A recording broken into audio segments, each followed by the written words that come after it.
Hello everyone, and welcome back to Let's Play Pathfinder Wrath of the Righteous. I'm your host, Colors Fade, and it's episode 30. We came back here to camp, and as we start to wander over towards our big tent, Ember looks like she's being accosted by someone. It says, Canebras Soldier.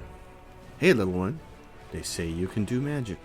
An old, silver-haired fighter sizes Ember up skeptically, apparently baffled to find such a young girl in the middle of the war. He's cradling his wounded arm, which has been hastily bandaged. Can you heal me? Yes. Of course. Ember whispers a spell and touches the bloody bandages. Thank you. That's so much better. The soldier rips off the blood-caked rags and stokes the healthy skin underneath him. How old are you? You're only a child. I have a granddaughter at home, just like you. Oh, little girl, how did you end up here? What are you doing here in the thick of it with all of us? Ember gives him a light-hearted smile. I'm just like you. I came to the thick so that the thick wouldn't come to the other kids, like your granddaughter. Well, I'll be. So little and yet more courage than some officers.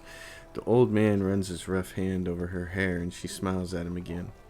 The crow on her shoulder rubs its head on his hand like a cat. Talking to you takes a load off my mind. I reckon it's not just my arm he healed. The soldier leaves, shaking his head pensively. Ember waves happily, then turns around and notices you. Do they often come to you for help like this? Ember shrugs. Demons keep hurting them. I keep healing them. But, it's surprising. So many soldiers come to me. They say I bring them comfort and I give them strength, but I don't do anything like that at all. I only talk to them nicely. I'm just a featherbrained little girl. What if something I say is wrong? Maybe I should keep quiet. But I can tell that my words would make them feel better. I guess I'm confused. Don't second guess yourself. You're helping all of us, the soldiers, our companions, and me. You think so? I think I'm just wandering around saying silly things. She taps a scarred finger on her cheek and then breaks into a smile. All right. It must be true if you say so. So, scene with Ember over. We're going to rest so that we can lose some corruption. That's the main reason for doing it.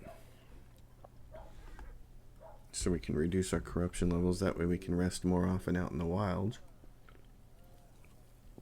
Camellia is the one character I find myself not taking in my party. I think I need to spend some time with her. I think she's just still a really weird mix of skills and spells and hexes and all that kind of stuff. So I need to get a feel for her. Anyway, he's a nice, let's see. He's 50-50. He's got 12 more hit points. I like him, but I like this guy too. I don't like him as a character, but I like his abilities. He's also got the crown, which is part of the problem. Hold on. I'm going to do this. I'm going to take a look at his stuff. He's got this crown, and he's got what else? Natural armor class. What does he have? He doesn't have the crown.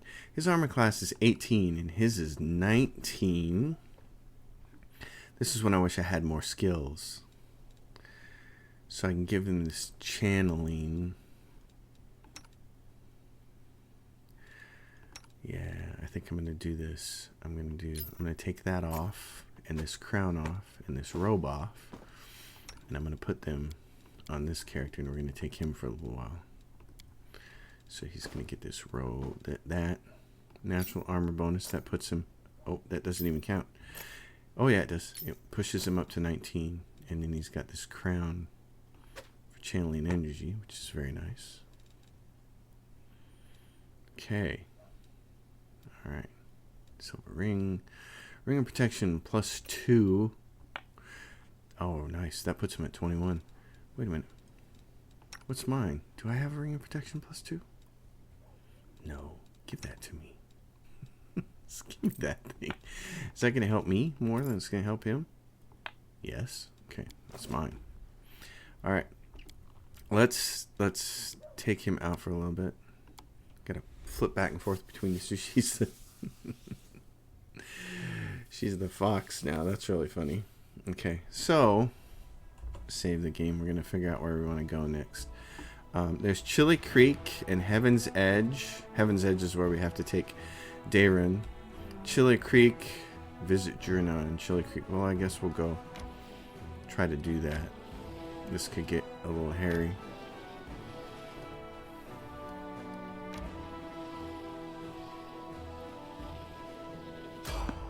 Fail to sneak past enemies. Prepare to fight. Okay, well. This is the part where the game kind of overlaps with what's going on. Like that little demon army that had the little miniature on the map. We have to deal with them as a party, but then the army also has to deal with them. And it seems overlapping. Like, if we stop here and take care of these ourselves with our party, then our army shouldn't have to. That's my opinion. But Kingmaker had the same kind of problem. There was a quest in Kingmaker where you had to keep going to the bald top hill to fight the enemies. But then there was also a kingdom thing that had to be dealt with, that you had to assign one of your advisors to take care of Bald Top every time. And it was like, I'd like to just choose one. Either assign an advisor to it and have them take care of it as a kingdom event, or I'll just take my party there and do it myself. So this overlapping little bit here is a little weird. So what we have here is Ghoul, Undead. We got a Plague Horse, a Ghoul Stalker. We got a bunch of ghouls up here. So who would I like him to shoot most? Odds are he could kill both of these guys. Who's gonna... And the horse is gonna move next. I'm gonna have him shoot this dude. Okay, the fox. I don't want my fox to get pummeled. I'm gonna have her do a mirror image, and same thing with me. Okay, she is going to position herself in such a way, right there. Now he's got a couple of choices here. He can try to do a bunch of damage to everybody, which he almost can do, or he can just bless everybody first, or yeah, this affects both us and them on our attack rolls and stuff. I'm gonna do prayer. Okay, now you're there. That's good. You can go up here and backstab this guy. And he's toast. That's great. He's going to go over here and shoot these guys again. By virtue of killing one of them, he does damage to that guy. Okay. Fantastic Fox. Let's,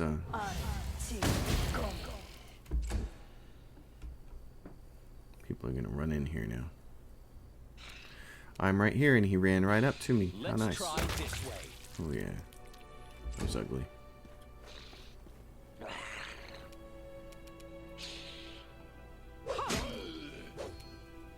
He's immune to the effect. But that's fine. Okay. You, my friend. Yeah, that's what I'm talking about. Cover me, all right? Land. Back up and kill this guy. Alright, that's all the plaguers. I know the way.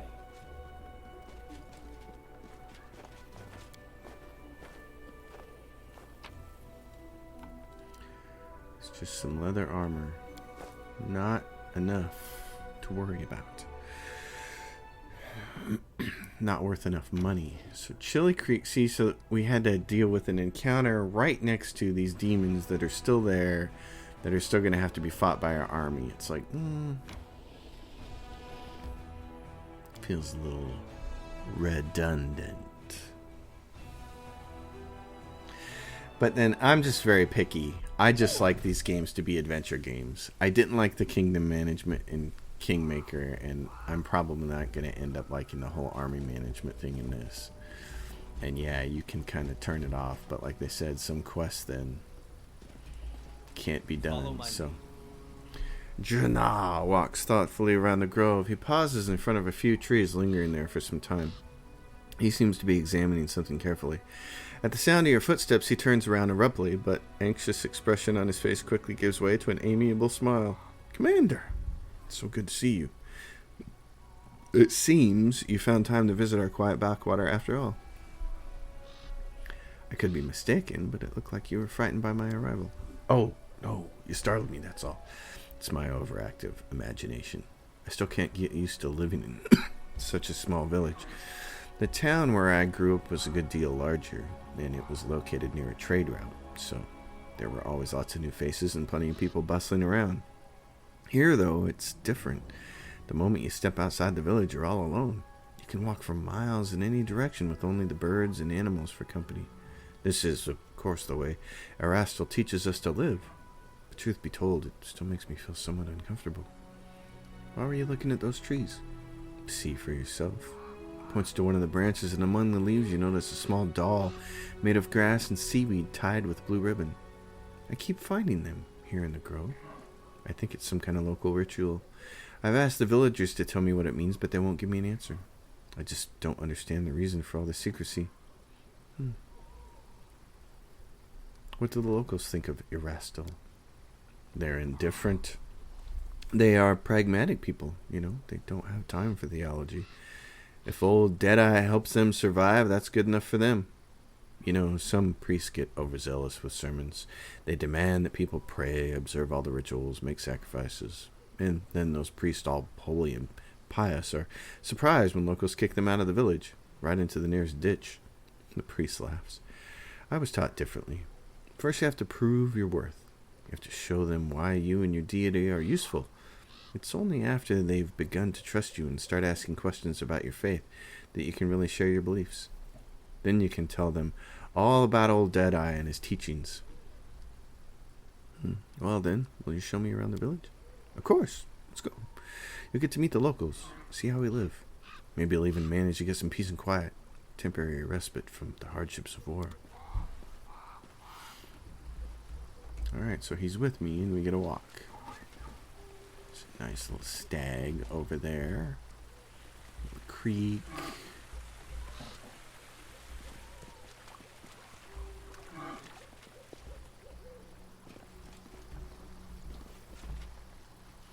Cute. Better save because I don't have to go through that conversation again. What a beast. We've got you now. Watch out for those huge teeth. Don't let them catch you. Aim for her throat and belly. Fewer scales there. Don't be afraid, everyone. We've fought ones bigger than this. Have you? Oh. It just killed one of your guys, so I don't know about that. Did you see that? Oh, he critically hit it. Well, that made that encounter fast. That'll teach you to mess with us, Marco says. A man with green eyes, the broad shoulders of a swimmer, and the calloused hands of a fisherman shakes his fist at the beast's motionless carcass. Something's got him all worked up. That's the second time they've crawled out this month.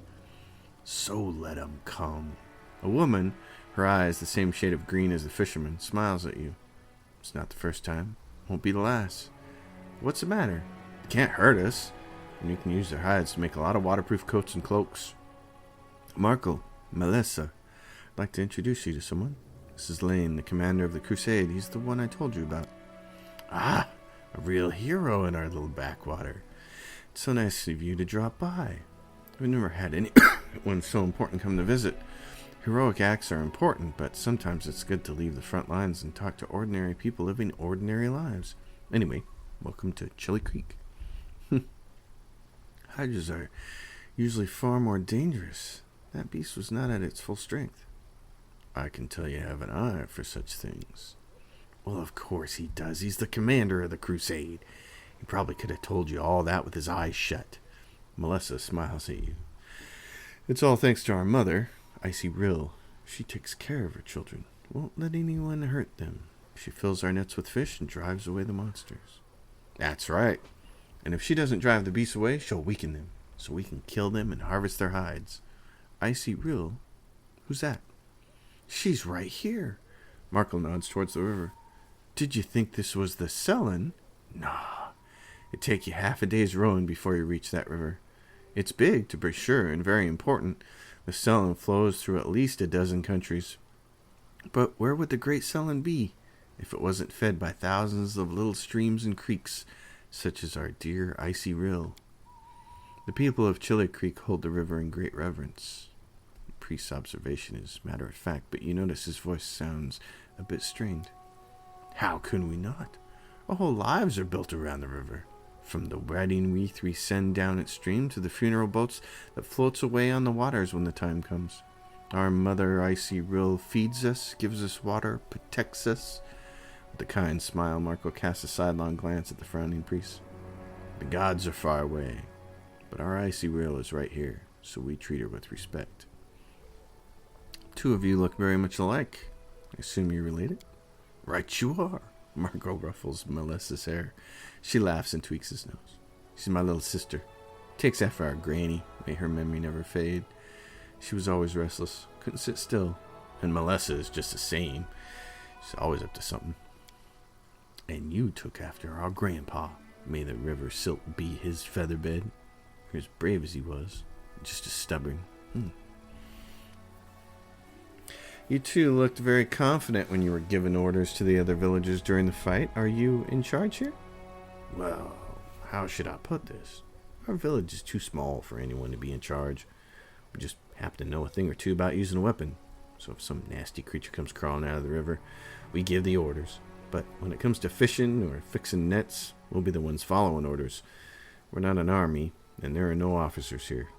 We all live together, solve our problems together, and serve the Icy Rill together. Although, truth be told, it's only been in the last few years that people have really started listening to us.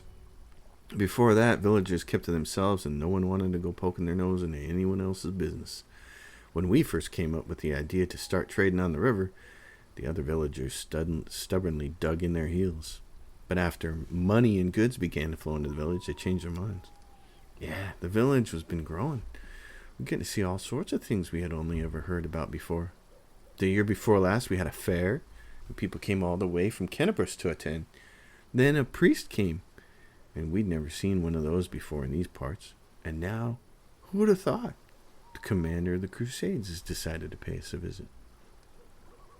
What are those grass dolls that hang from the trees in the grove? Shadow passes over Marco's face and he looks away. There's not much to tell, really. An old local custom. It's just a ritual, Melissa adds in a low voice. No one seems willing to share any further details with you. The world wound is not that far away. Have you ever been attacked by demons? Nah, we've never seen any. Our mother, Icy Rill, keeps us safe. She would never let such abominations get near us. How is life in the village now that you got a priest?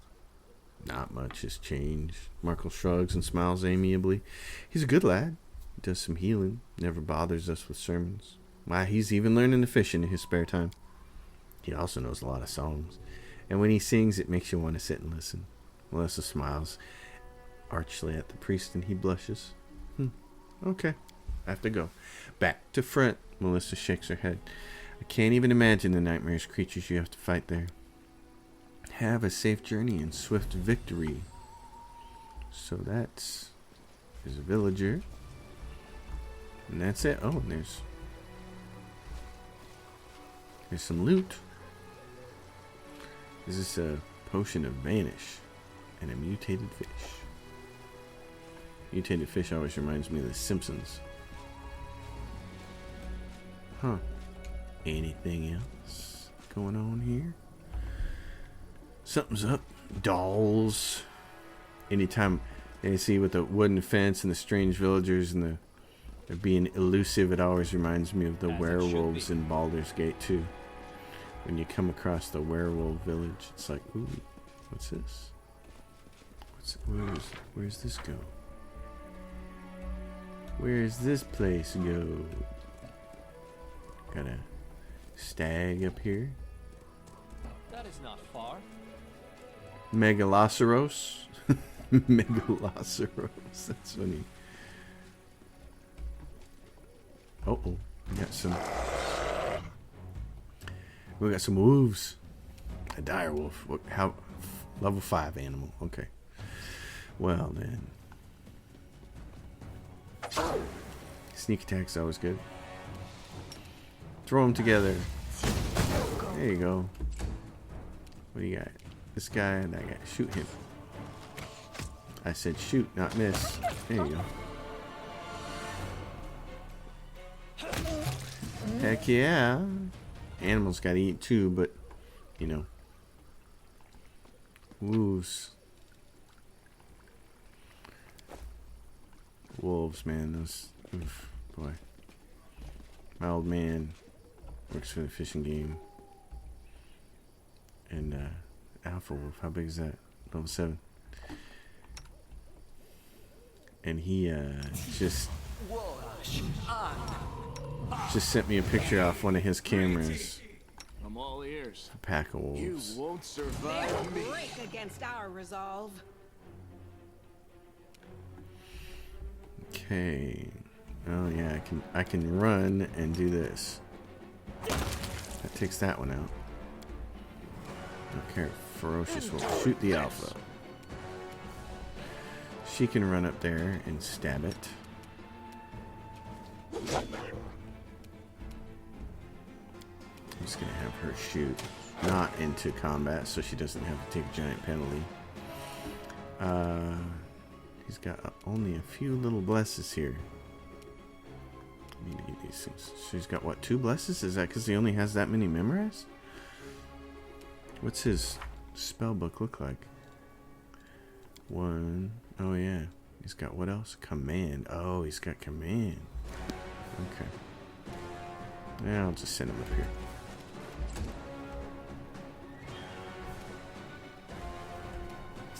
I probably should have used a 5-foot step. Then I think I could have. Yeah. Oh, we got one over there. I'm gonna wait for it to come up. Here it comes running. Social. You're gonna get a chance to swing at it, buddy. Be gone, fiend! Yeah. There's some loot over here. Skin them. You can get. We got 1 wolf pulp out of a possible 2.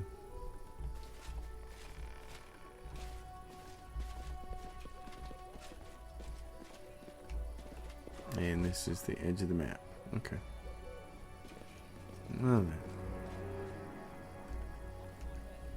Anything up here, upstream, that we should be worried about?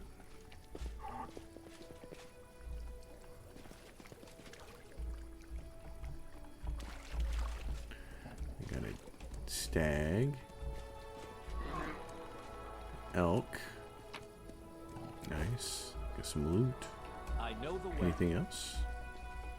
Nothing really. Okay. Right. Tired? What are you tired for, homie?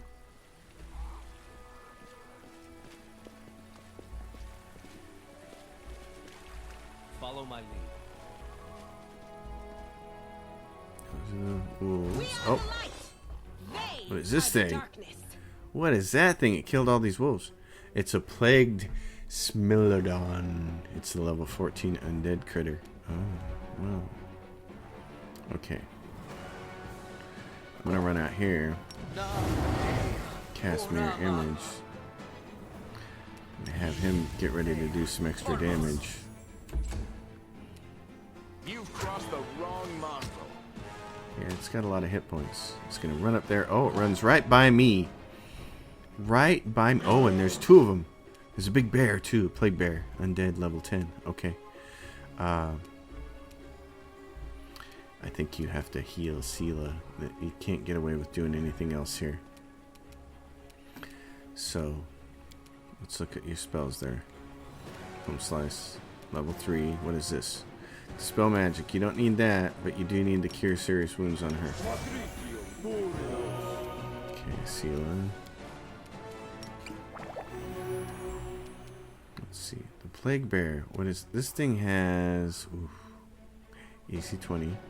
AC 21. Okay. Yeah. It's gonna be ugly for you, isn't it? No glory without risk.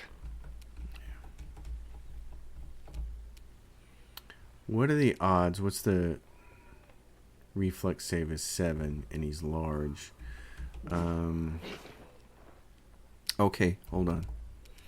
Let's get up here on Sela. Can you get close enough to cast displacement on her? Okay. That's what I'm talking about. Alright, so I need to get out of the way so I can cast Grease, because it might be the only thing that saves us here.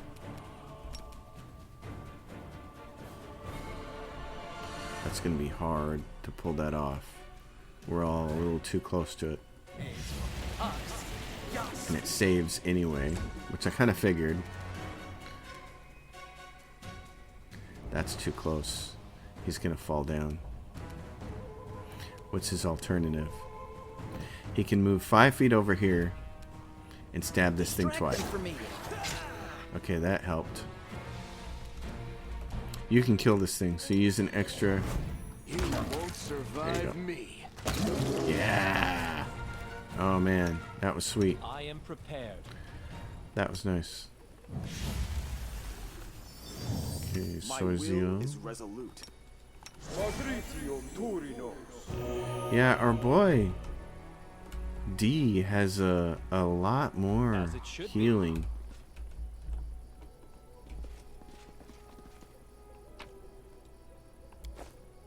Than Soizio does. Soizio doesn't have as much healing That is not far. as the uppity one. Alright, so there's a bunch of stuff here, and then there's town, yeah. This is saying there's loot, but I didn't get the sense that there was any. I just get a bunch of eyes. Oh, there's some loot here. Skin, we got none. Okay, I'll go ahead. so town. What's going on in town? Oh, there's some loot over here.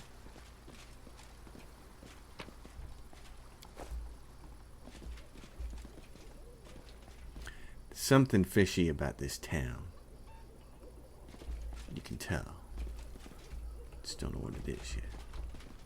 Villager journal.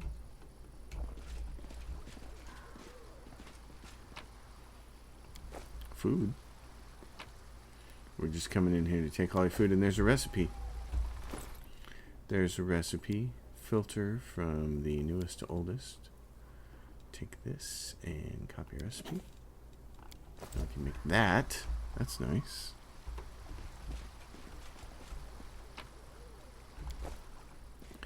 Well, what else is there in this village? We've got people over here, villagers. Unravel the mystery of the funny village. What is that?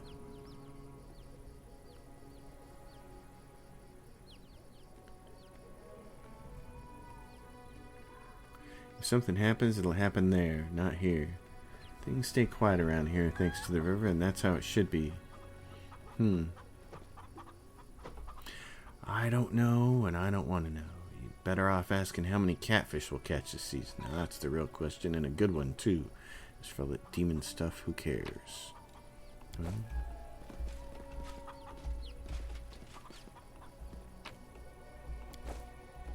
Rainbow quartz, a short sword, a light shield, nothing stunning. Got some more loot back here, but Pretty good, aren't I? yeah. I'm just coming in here and taking all these people's stuff. Oh, hey, there's a journal here. What's this? Fairy Tales of Avestan. A long, long time ago, in a galaxy far, far away, in a time before remembering, there was a furious god known as Rovagug, a terrible giant worm with 1,000 teeth and claws. He devoured every world in his path, one after another. But the great gods were displeased with the beast and delivered unto Rovagug their scourge. Many laid down their feuds to combine forces. Mighty Torag, brilliant Sarenrae, vicious Asmodeus, crafty Calistria, cold-blooded Pharasma, and many, many others. Together they faced Rovagug as he arrived to swallow Golarion. The goddess of the sun, Sarenrae, forbid Rovagug's death, and so the gods imprisoned the fin deep in the ground, shackled and sleeping. Oh, okay. Whenever Rovagug rolls over in his sleep and scratches his back against his prison walls, the earth trembles and volcanoes spit fire. Oh. I see there. What's this? The Notes of the Traveling Priest Against the Coven by Tyrantine. Traveling healer should enjoy a careless day of rest now and then. That's what I was thinking when I was accepting an invitation to a wedding feast at a small Mendevian village near the Estrovian forest. It was a hot summer, so the tables were set outdoors in the middle of an apple orchard. I was seated between a sullen girl of about 15 and a cheerful old lady with a few scars on her face. The simple village dishes smelled wonderful. The musicians were playing cheerful tunes and slowly getting drunk, and the groom was glowing. The bride sat staring at the table with her blue eyes every so often wandering to her flower crown. A frightening unsteady howl came from somewhere beyond the orchard and broke the idyll. I turned to my elder neighbor with a silent question in my eyes. It's Nelika's dog, the bride's. It went mad last night, and it won't stop howling, so they locked it up in the barn. Jealous of her mistress, no doubt.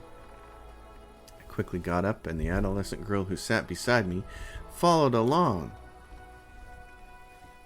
It wasn't difficult to find and untie the dog. It was a huge shepherd, and it jumped up to greet me, apparently sensing the power and goodness in my faith. He whimpered quietly, almost crying. Then he ran outside and led us with him. We went down to a ravine in the shadows beneath some weeping willows. We were greeted by sad blue eyes gazing at us from a dead pale face. The body of Nelika, the bride, who'd been seen at the feast just a few minutes ago, had been pinned against the trunk of a dry tree by some horrible force. The dog sat at her feet and howled again. I ran back rapidly, praying to the goddess. I know a monster that likes to kill young women, to take on their appearance and destroy their family. These monsters worship powerful demon lords, the very embodiment of chaos, abomination, and evil. The powers of a humble healer would hardly be enough to stand against such an opponent, but how could I leave those people in such peril? I collected myself as I approached the doors of the bedroom where they'd already taken the young couple. I flung open the door and exhaled the words of a prayer. An unnaturally large creature stood over the young man's body. It yelped at the blow that my prayer had dealt and turned around immediately. Shimmering, steely gray skin, monstrous claws, ugly features. It was an Ennis, the most horrible of hags. The illusion that made her look like Nelika had fallen, and the bride's flower crown sat mockingly on the matted hair of her huge head. She raised her hand, preparing to cast a spell on me, but a shaggy shadow leapt from behind my back and pinned the hag to the ground, clenching its fangs around her throat. The dog had come to avenge its owner. But hags don't hunt alone. Behind my back there was another Annis from the coven who had pretended to be the old lady at the table. A terrible claw reached out to me, but halted midair. "You!" the hag whispered, baffled, and immediately fell from a blow to the throat. The adolescent girl wiped the blood from her hand and winked at me. Her eyes were different colors. One was blue and the other was green. Family matters. Well, priestess, shall we go check on the poor groom? Alas, the happy village wedding turned into a funeral for the dead. Nelika and her elder relative, who the hags had killed to sneak into the feast. At least we were able to save the groom. I was staring at the young man's icy eyes and the shaggy dog sitting at his feet, and I knew they wouldn't be staying much longer in the village.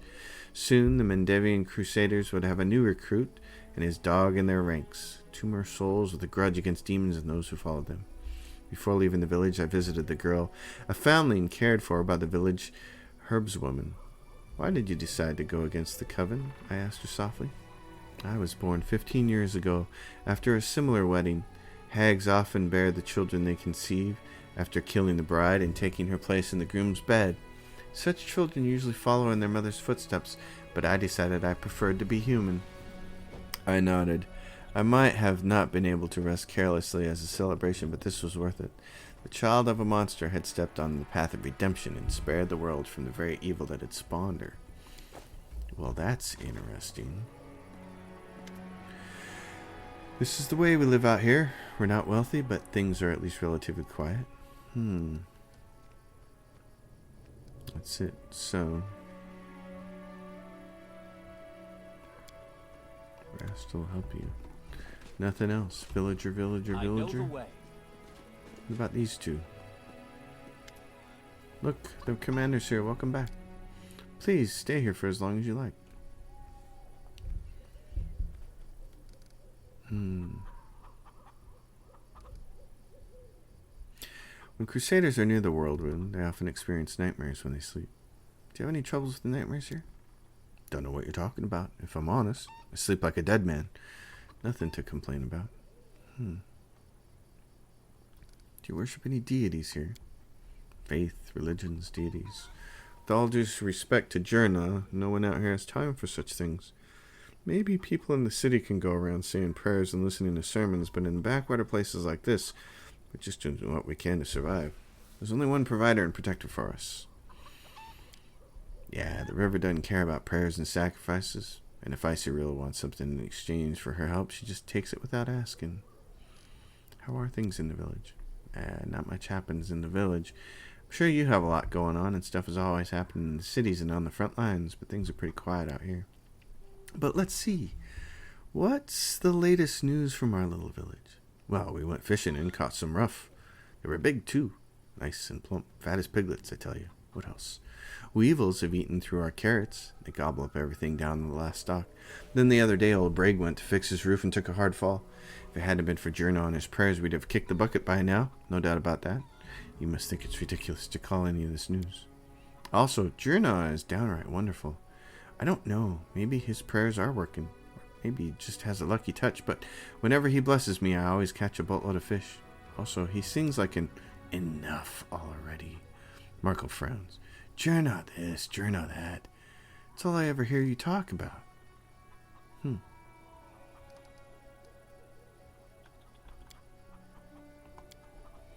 Yeah, so that's it.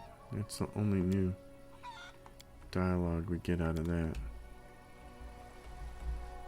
I feel like there's something else going on here. But did we do everything we could do with that? By Hell's ordinance. The unit was attacked at a war camp on the bank of the Selene River. Turn the tide and hold off the attackers. Banner over the citadel. Okay, well. And notes for the storyteller, restoring a golden buckle. Let's see. What was that? The beginning of a long road. Let's see. What else is there? Common cause, day of execution, burning city, Gworm, family secrets, errands.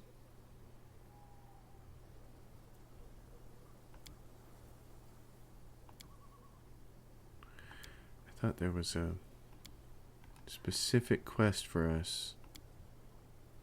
Find the lost relic of the Crusaders. A farewell. League of the Inspiring Cart.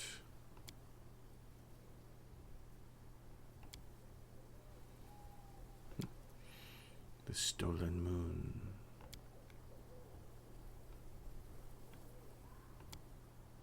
Sword of Valor. Okay. The Queen is waiting in the command tent to explain to the commander the task he's been sent. Meanwhile, the commander has to some time to personally evaluate the fighting ability of his new army.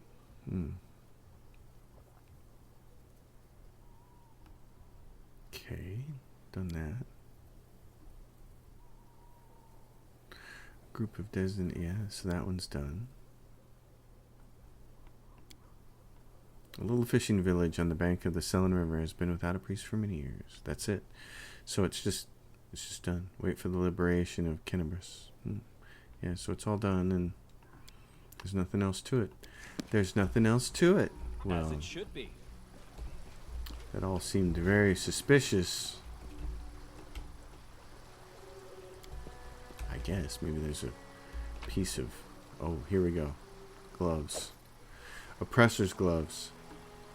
+2 bonus on persuasion skills checks made to intimidate. In addition, whenever the wearer of these gloves confirms a critical hit, the enemy suffers a -2 penalty on saving throws against mind-affecting conditions. Wow. Okay, that's kind of cool. Persuasion check, though. Like, who has the best persuade skill? I have -2. Yeah, that figures. Her persuasion is 11. And his is 14? Wow. Okay. His is 14. Well, he's never going to hit critically, though. I'd rather her have these for the critical hit thing. Where do these go? They go over here in the glove spot. Okay. Mind affecting. +2 bonus on persuasion ships made to intimidate. That might be alright. She's a paladin. That might come into play once or twice. A couple of cheap swords. That big huge beast. Can we loot something from it? Yeah, the eyes. Those are used. That is not far. Those are used. Chili Creek. What's in the boat? What's in the box? Oh. Silver chain. Sling staff. A little bit of money. Nothing else. Nothing else too interesting. There's a skeleton. The Lady Rill. Alright, well. I thought maybe there would be more to this. But I guess not. So. Let's vacate. What's this over here? Just want to make sure that I didn't miss something. Alright. Well, here we go. We'll get out of here then. Chili Creek. Well, maybe we'll have to come back here. Maybe the priest will summon us back later at a little point in time. Collect all of that stuff. Okay. Chili Creek. All your characters are fatigued. You should camp. Give me another scroll of mirror image, will you? Yeah. Okay, begin resting. Just think about the contribution you could make to society, mongrel boy. So please set aside your emotions and consider my proposal rationally. No. No. Oh, and did I mention? No. I do not give you permission to dissect my body after my death in the interests of science. Oh, but it would be so fascinating. Alright.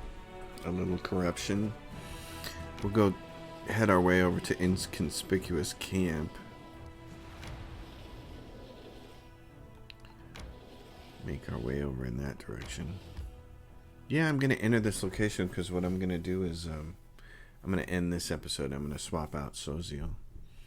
He's alright, but I like all the healing that my buddy Darren provides. So you can take these things off. I do not grant them to you. And what do you have for just a heavy crossbow? Okay. You're gone. You're with us.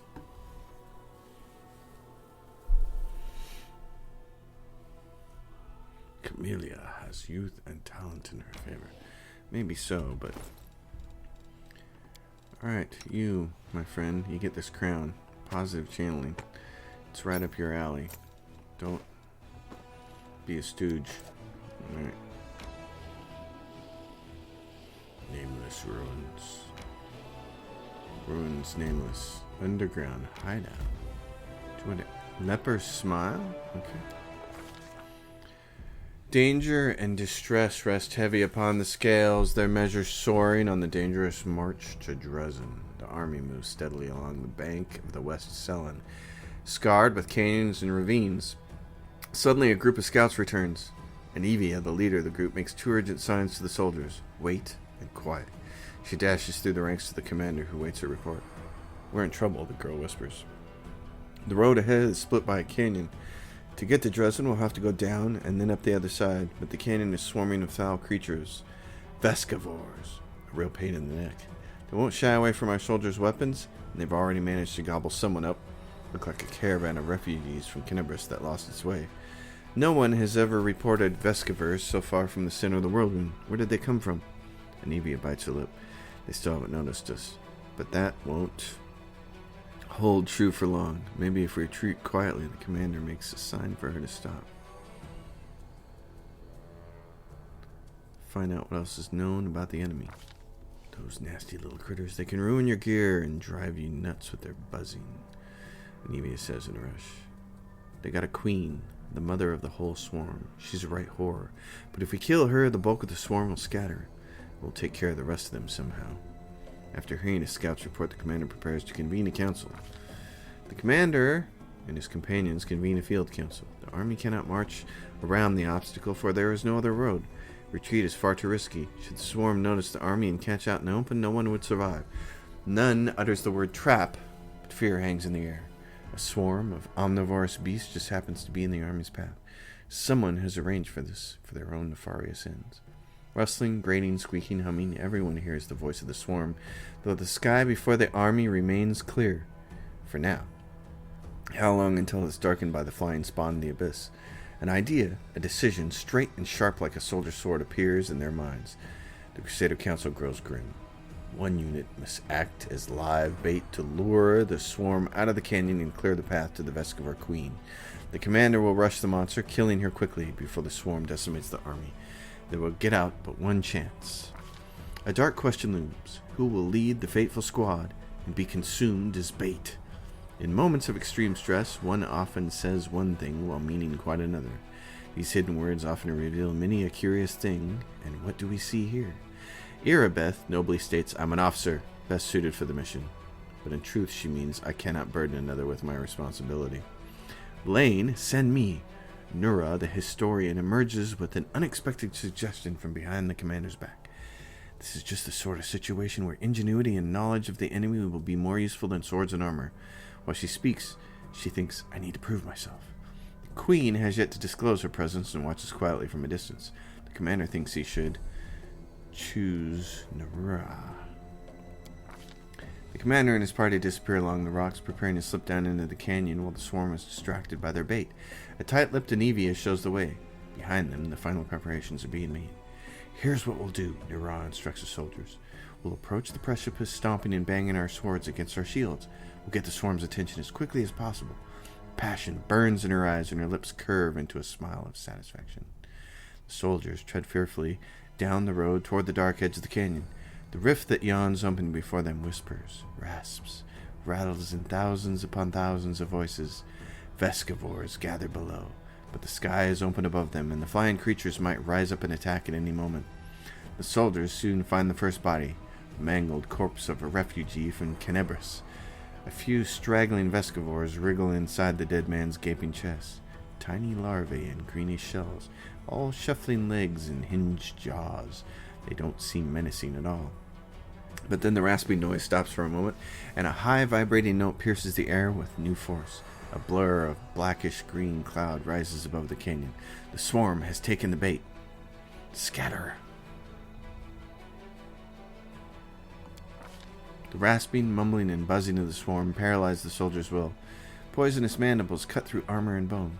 The swarm could scour an entire city from the face of Galarian. These modest forces present no obstacle. No matter what strategy the mortals choose, it is impossible to resist the eternal hunger of the abyss. Vescivors are its embodiment. No malevolent mind or terrible monster, but a million of half-sapient creatures have known no goal but destruction. An effective weapon for those prepared to trade fertile soil for wasteland. A chance yet remains for the commander to save his people, at least some portion. What will the leader decide? Okay. Well. Alright. This is what we got. We got these people. So, here we are. I'm going to save it right there. I cannot continue playing because my night needs to be over. Sleep must come even for adventurers. That looks really cool though. Alright everybody, thanks for watching. As always, if you dig it, thumbs up, subscribe to the channel, leave a question and comment down below. I will see you soon on the next episode. Thanks.